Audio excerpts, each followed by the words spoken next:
We know that currently all evacuation centres are open. The North has people in the evacuation centres from early this morning.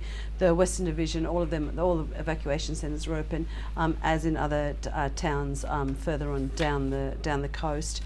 Medical clinics at CWM are now closed, and they're only taking in emergency patients or patients who need help.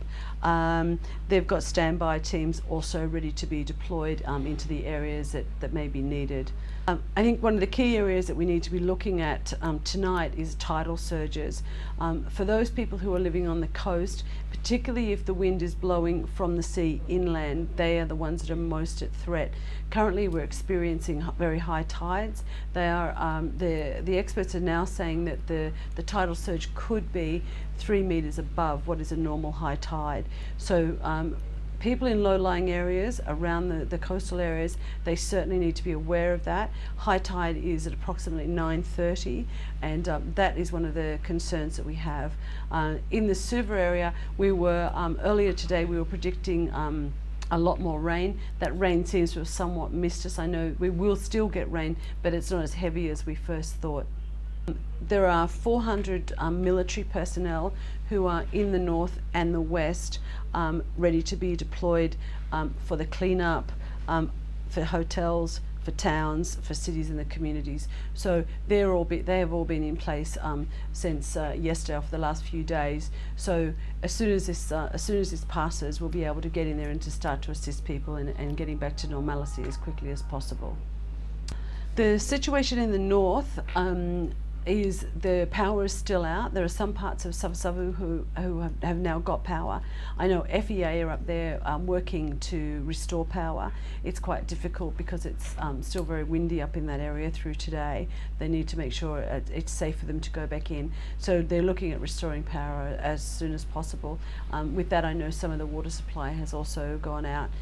Once the power gets back on, then water will be restored in that area. Communications have been difficult today. Because I believe one of the towers went down. So we're doing everything we can. We have enough people on the ground up there to assist. It's just difficult getting information out of the north. From early reports today, we know that trees are down, some structural damage in houses. The extent of that damage is still not known. Probably by tomorrow morning we'll have a fairly good indication of what that damage is. Currently in the north we have 37 evacuation centres, and in those we have 3,500 people in there.